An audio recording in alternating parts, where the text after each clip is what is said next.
Bueno, muy bienvenidos a todos y muchísimas gracias por estar en este tercer día. Por favor, quiero que compartan conmigo. Andy Jecken. Hola, Aaron. Hola a todos. Bueno, vamos a hablar sobre esta información y la revisión rápida. Muchas de las cosas de los pacientes del día de hoy nos están atrayendo sobre todos estos puntos interesantes. Nosotros tenemos toda esta información sobre estos puntos tan importantes actualmente. También vamos a tener videos de FastCheck que contienen todos los puntos importantes de cómo cuidar esto y también, como ya mencioné, todos los alegatos y los diferentes puntos que vamos a ver, y nosotros estamos compartiendo esta información con todos ustedes. Vamos a tener hasta 150 muestras hasta ahora y verdaderamente yo estoy viendo que todo esto definitivamente es muy importante. Vamos a hablar un poco más de esto más adelante. Como muchos de ustedes saben, tenemos que revisar estos hechos porque no podemos permitir que estos canales medien e interfieran en nuestros planes. Estas organizaciones tienen que ver con todos estos puntos y tenemos que tener una transparencia. Y vamos a ver cómo podemos revisar todos estos puntos. Nosotros llevamos el año pasado esto, nosotros estamos.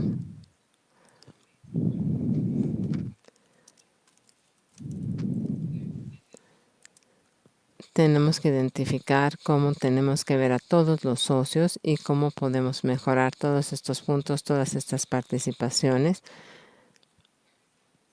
También mi investigación tiene que ver con estos puntos de estos impactos en el mundo y también cómo podemos acomodar todas estas situaciones. Tenemos que ver en todas las investigaciones y de todo el mundo. Nosotros tenemos que mencionar que tenemos estos medios masivos y también queremos invitar al panel para poder hablar a este respecto. Brevemente vamos a publicar todo lo que estamos mencionando y nosotros vemos cómo podemos destacar estos puntos con base en todo lo que estamos realizando. No hay cosas en las que nos podemos trabajar o ver cómo podemos mejorar con estas políticas y sociedades. Estos son algunos desafíos muy importantes y cómo podemos trabajar en conjunto en esta plataforma para poder mejorar la participación. Así que voy a escuchar a Brandy, qué es lo que ustedes saben sobre esta investigación sobre los retos comunitarios. Hola.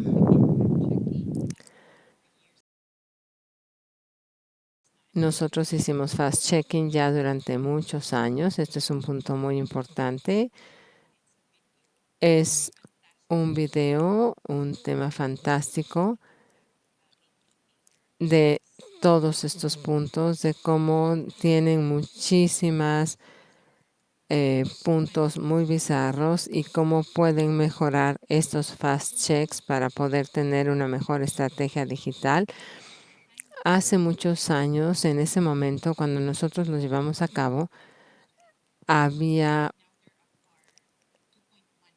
2.1 millones, como hay ahora, de fast checkers. 2.1 millones. Solamente para decirles que nada ocurre, que básicamente es algo fantástico, es algo que nosotros tenemos que seguir realizando. La situación es que actualmente nosotros estamos, cuando tenemos las elecciones que están ocurriendo en estos puntos, unos de estos, por ejemplo, para el presidente, nosotros tenemos que revisar todos estos hechos y ver exactamente los puntos críticos al respecto. Es algo extremo porque nosotros tenemos que revisar todo de una manera precisa. Esta es la historia para poder explicar la forma en que nosotros estamos logrando y unir los hechos para poder estar con estas actividades y continuar todos estos puntos que requieren que nosotros revisemos todos los hechos, etcétera. Todo ha sido ocultado por este equipo tan fantástico que tenemos y bueno, nos ha servido muchísimo. Pero este es un ejemplo muy grande, es algo que nosotros tenemos que ver, que es fantástico y que nos ayuda muchísimo. Muchísimas gracias. Y creo,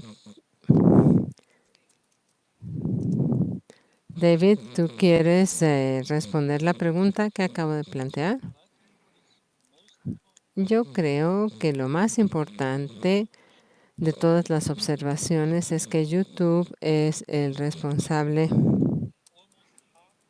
Yo creo que casi la mitad de la información equivocada, pero por lo menos en Alemania este es un trabajo que debe de ser cubierto por las políticas que se deben de tomar a cabo para poder influir esta información. Y en Alemania ellos utilizan,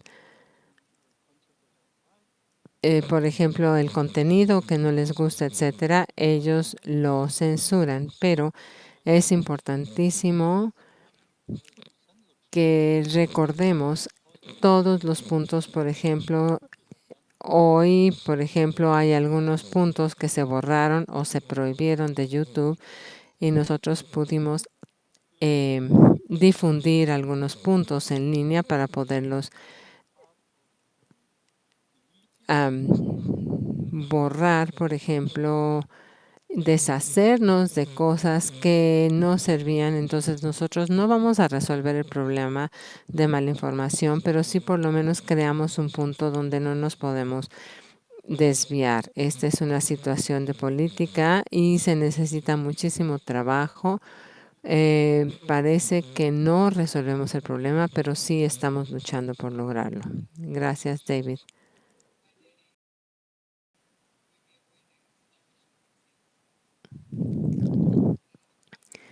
Entonces, en otros países nosotros podemos tomar las decisiones de lo que está logrando para poder tener estos puntos bien resueltos. Y Frankie, creo que tú tienes algo muy interesante sobre las investigaciones que están haciendo. Sí, claro.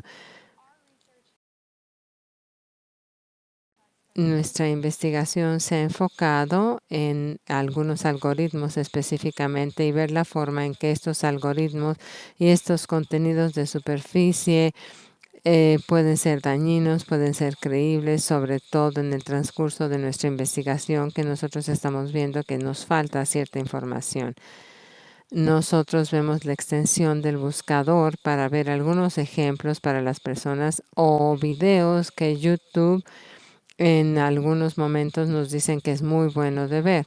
Nosotros terminamos reclutando más de 30,000 personas en 191 países que participan y en el transcurso de hacer esto, los primeros puntos en la mayoría de los videos, las personas no querían ver. De hecho, vinieron de ciertas recomendaciones, como un 70% del total de los videos que nosotros analizamos fueron recomendados por las personas, por los usuarios, pensando que los algoritmos eran puntos muy importantes que debían de ver. Lo segundo que hemos hecho,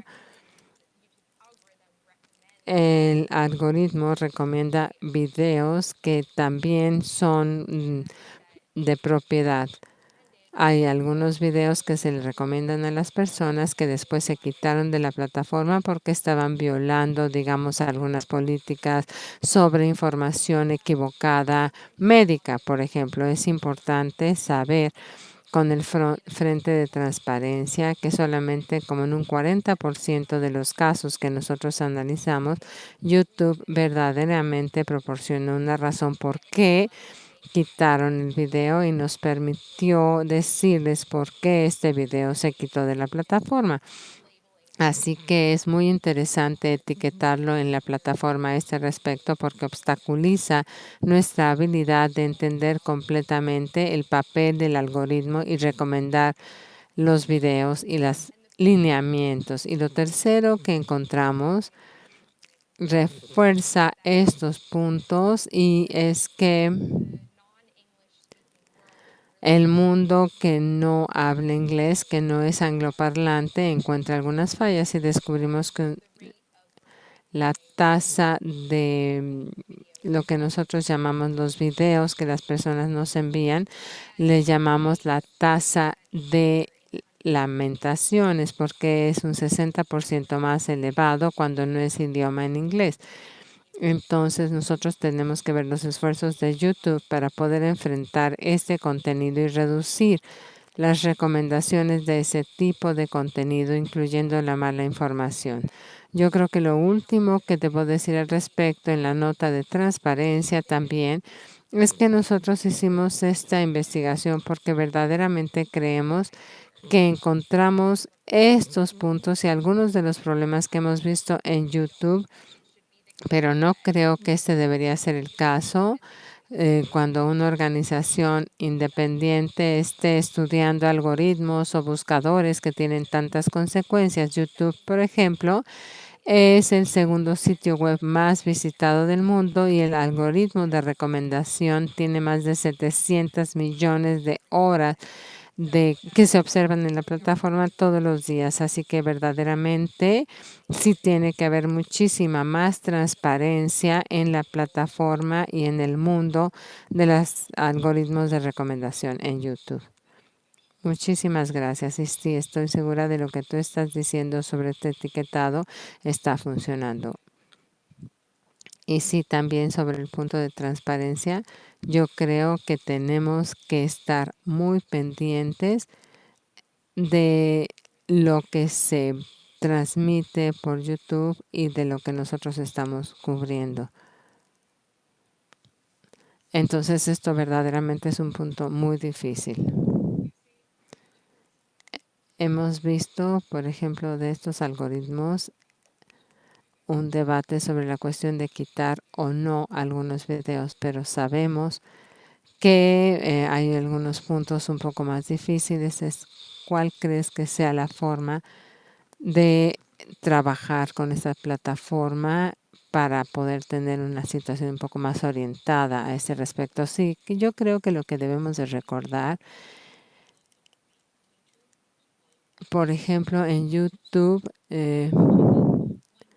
nosotros estamos viendo un video, por ejemplo, y estoy segura que YouTube es una plataforma muy grande y obviamente ha hecho muchas incursiones en cómo las personas están tomando esto y por lo tanto se necesita haber más investigación de cómo poder corregir el contenido y corregir lo que se está transmitiendo. Pero actualmente no hay una forma en que las personas entiendan que algo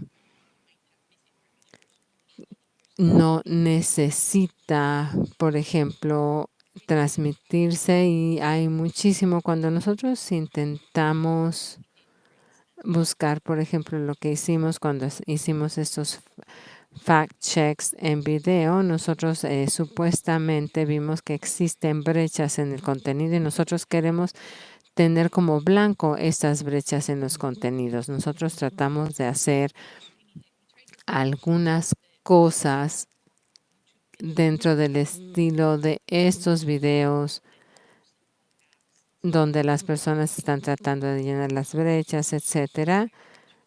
Y tratamos de hacerlo muy visual, tratamos de hasta ahora, por ejemplo, obtener el desempeño correcto y poder llegar a las recomendaciones, pero no hemos hecho mucho. Pero el contenido, por ejemplo, de Fact Check todavía tiene más abuso que el contenido. Es decir, el contenido de revisión de los hechos Esto es muy, muy importante. Tenemos realmente que verificarlo. Sí, excelente. Muchísimas gracias por tu participación en esta plataforma. Yo creo que es posible, por ejemplo, que esta fact check vea dónde las personas verdaderamente pueden trabajar. Ahora vamos a pasar contigo, David. Sabemos que esta plataforma funciona. ¿Qué tipo de alcance crees que se tiene en YouTube utilizando este tipo de puntos que estamos logrando? Yo creo que es una pregunta muy importante. En mi opinión, yo creo que ha tenido ciertos procesos de legislación que están presentes. Uno de ellos es sobre cómo la plataforma debe de ser regulada, y yo creo que las políticas actualmente que están incursionando en todo esto tienen que ver con este contenido. Es una manera para que ellos puedan ir hacia adelante frente a lo que podamos reducir y podamos ocuparnos de este tipo de información. Yo creo que se debe de escuchar en todo el mundo y entender las razones por las que hacemos este tipo de censura. Creo que es importantísimo entregar contenido que de verdad dé contexto a una información equivocada. Debe de ser el mismo formato, video, algo que las personas vean, no lean, porque ya casi nadie lee. De hecho, el fact-checking en texto es diferente. Yo creo que debemos de tener acciones legales, hacer cosas que venzan esta mala información. Frankie, no sé si hay algo que quieras añadir a este respecto. Sí, yo creo que voy a destacar brevemente el hecho de lo que nosotros estamos haciendo, pero creo que hay ciertos enfoques que debemos tener. Lo primero, por ejemplo, solo diré que el DSA, a pesar de que no se aboca a esta malinformación directamente per se enfoca en abocarse en los hechos estructurales para poder disminuir la mala información en línea, por ejemplo, el manejo de riesgos, la transparencia, los sistemas recomendados y también el acceso de los datos de los investigadores y otros puntos que son verdaderamente importantes para poder evitar una diseminación de mala información en línea. Otra situación muy importante sobre estas técnicas de hecho específicamente son los factores descodificados de la información.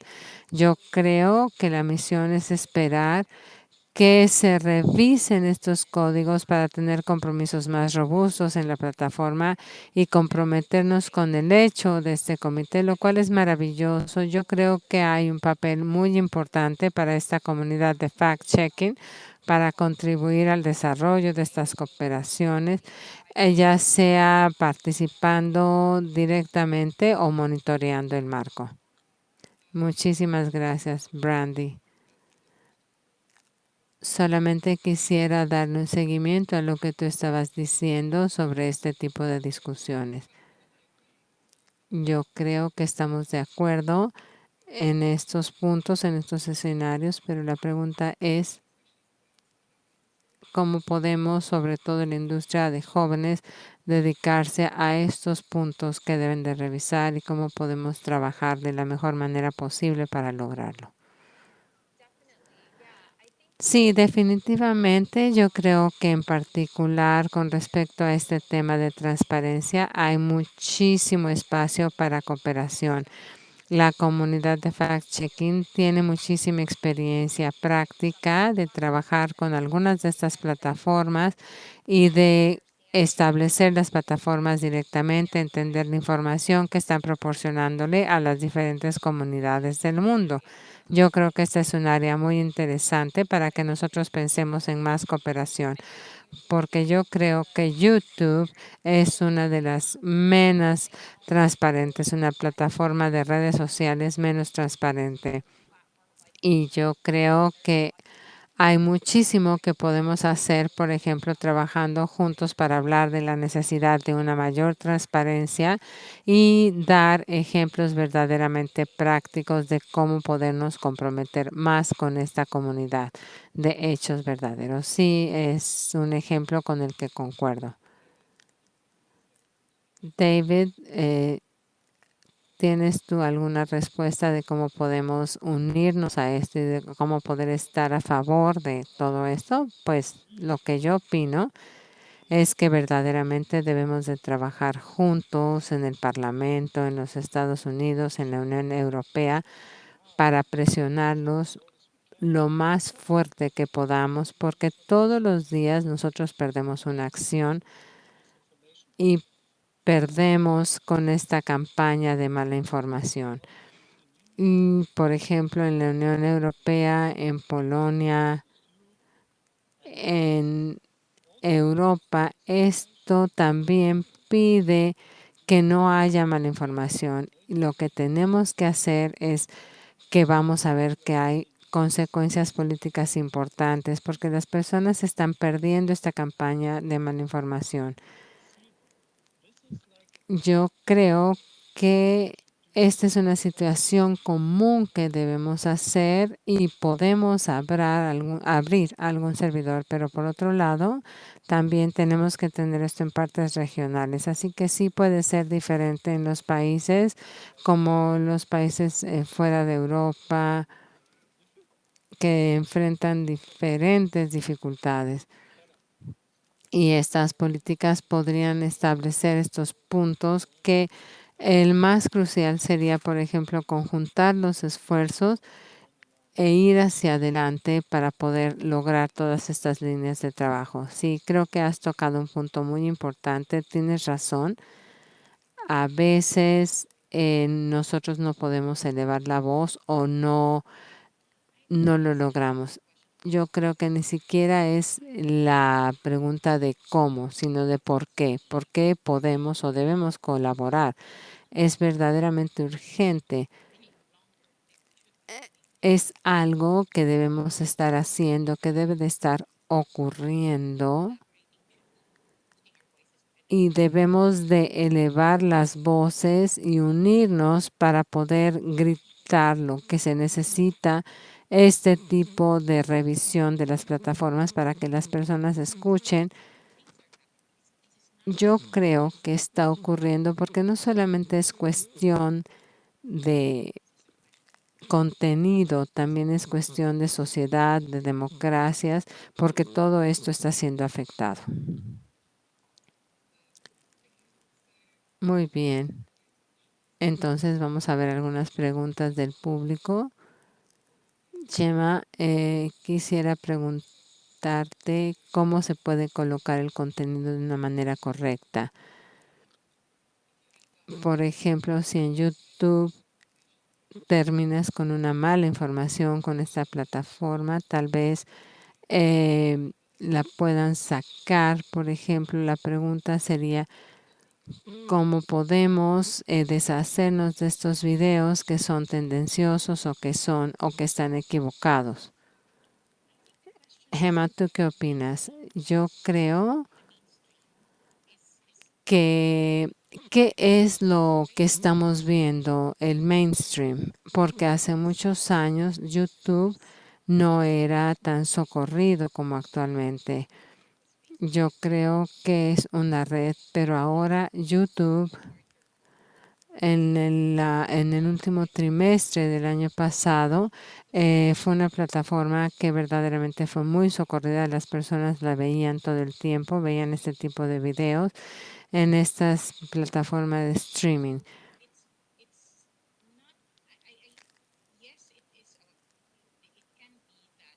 Puede ser que estas personas tengan este tipo de información, pero la situación es que si se puede mejorar en estos lugares y puede ser la información un poco más certera, el contenido que sea más certero porque está afectando a nuestros niños y no solo a los niños, sino a todos los que están viendo YouTube. Hay muchas variantes a este respecto, pero yo creo que no debemos de pasarlo por alto y debemos considerar que estas plataformas deben de revisarse, sobre todo para los niños, porque hay formas en las que ellos sí se pueden conectar. Verdaderamente algo se tiene que hacer porque las personas saben que están protegiendo a los públicos más grandes que está teniendo. Brandy, yo creo que tiene que haber un equilibrio a este respecto. Entonces, nosotros tenemos que ver que hay puntos verdaderamente importantes que nosotros debemos de tocar.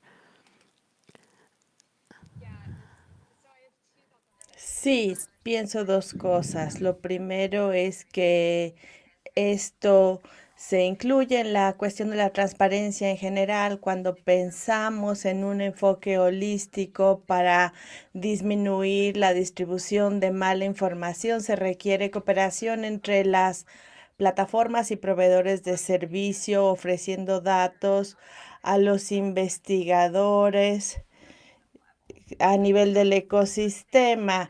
Y el segundo, supongo que una de las cosas que compartí como conclusión de nuestra investigación, cómo el algoritmo de YouTube se amplificó promoviendo la mala información a las personas. Y es importante, existe otra dinámica de cómo se comparten las cosas con las redes sociales existentes, grupos de WhatsApp, grupos de Facebook. Es cuestión de cómo una plataforma puede dar una idea superficial de un tema que en otra plataforma solo se ven reproduciendo videos y la forma en que se atienden esos problemas son distintos y en YouTube, por lo menos nuestra investigación concluyó que esa es una realidad de la plataforma que requiere una solución distinta como las que se mencionaron.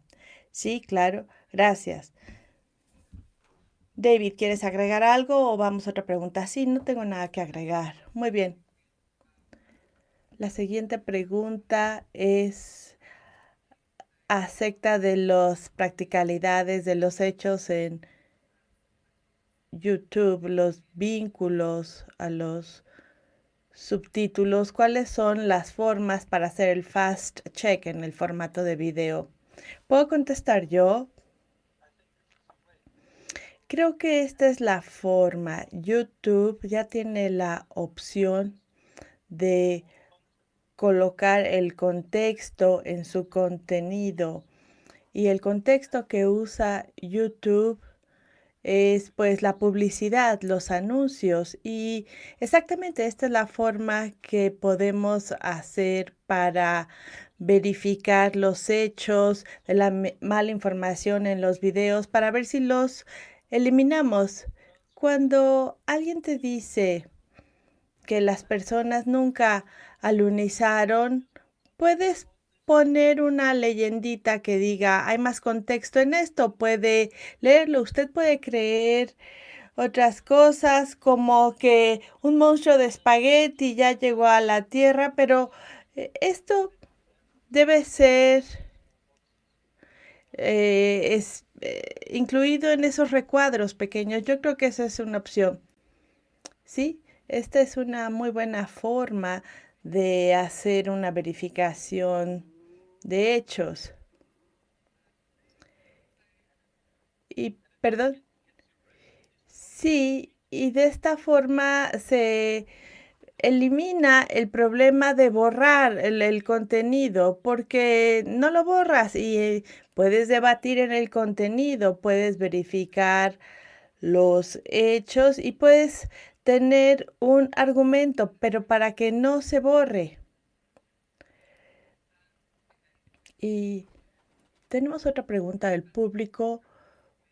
¿Cuáles son las mejores herramientas para rastrear la mala información a diario en YouTube? Pues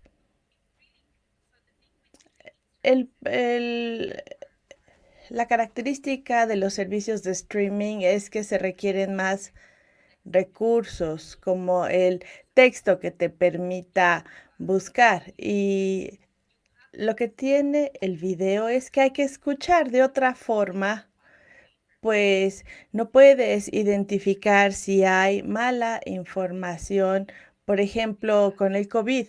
Así que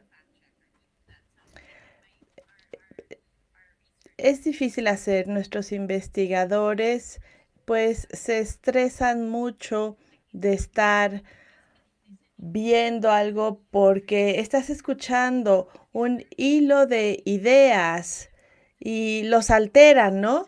Entonces, el problema de esto es que sí, en algunos países de habla inglesa no es un problema del orador, porque hay servicios de transcripción que de forma precisa pueden transcribir el audio en texto y se pueden verificar los hechos y efectivamente eso es lo que dijeron y después ya pueden verificar los hechos.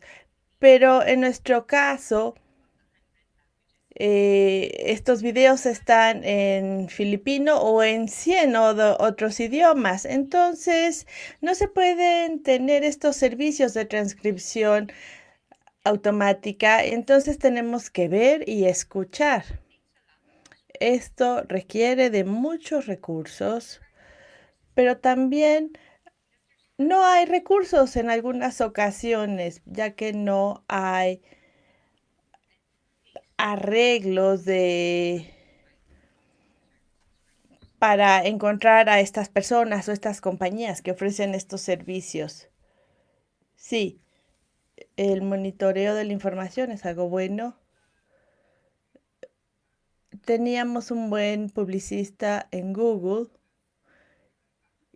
y ahí nos decían cuáles eran los aspectos de verificación de hechos que se observaban más en el tráfico de información. Y esto nos daba una idea de dónde comenzar, pero como usted dijo, es difícil encontrar una orientación si no se tienen todas las herramientas. Y de hecho quiero hablar acerca del aspecto global, porque YouTube no es la única plataforma, hay otras también. Y Brandy, yo sé que tú quieres participar en esto. Claro,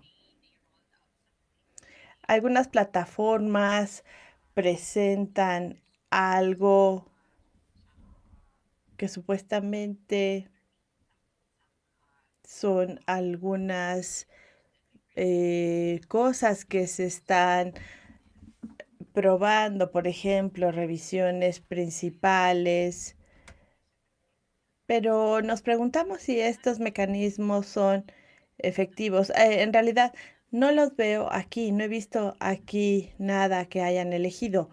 Y no es solo YouTube, muchas plataformas quieren priorizar los mayores mercados y los países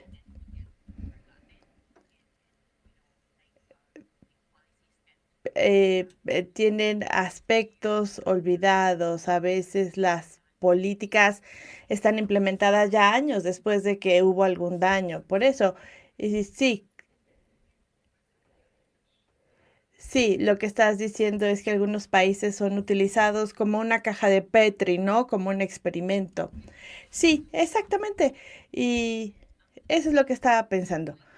Y quiero resaltar que en estos países también donde los medios de noticieros no tienen muy bien integrado el conocimiento del periodismo, por eso se distribuye mala información, las personas se vuelven más vulnerables. Gracias.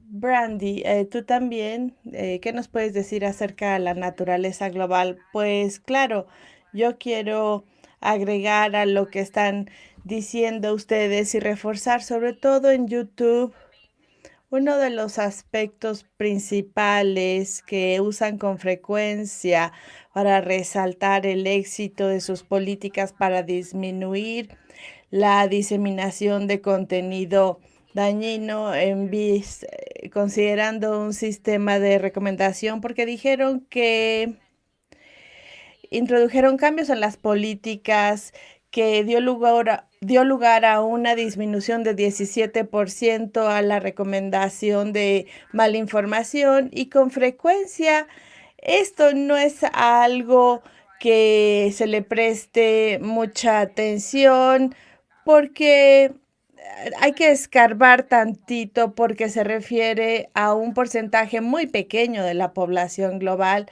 y un porcentaje muy pequeño de la base de usuarios que tiene YouTube, considerando la cobertura global que tienen. Y esto es un punto importante. Hace 2 años fue cuando dijeron esto, pero en realidad no estaba muy claro en dónde se habían implementado estas políticas. Y solo apenas hace unos meses leí un blog donde ellos dijeron que estos cambios ya estaban a nivel global y investigué más y dije, muy bien, les tomó 2 años decir esto y ¿dónde está si efectivamente estos cambios están funcionando, el porcentaje estadístico de cómo está la cifra en el resto del mundo? Y aún así no hay transparencia en estos cambios.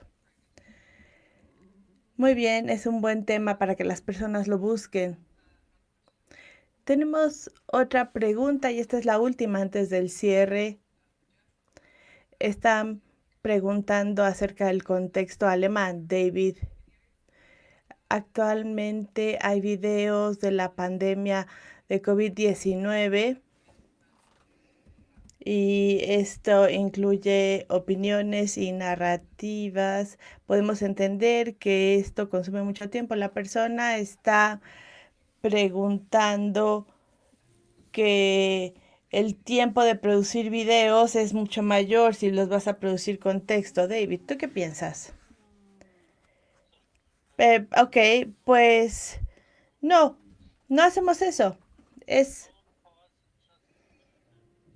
es muy difícil, requiere muchos esfuerzos, pero creo que aquí es exactamente por qué necesitamos la overlist. Y si la tenemos, puedes identificar las partes más importantes donde está la narrativa falsa, tomas las que son las que alteran más, sobre todo en la época de la COVID, puedes elegirla y colocarla donde debe estar colocado, pero esta es la razón por la que necesitamos la opción de colocar un supertexto, algo que esté encima. Claro,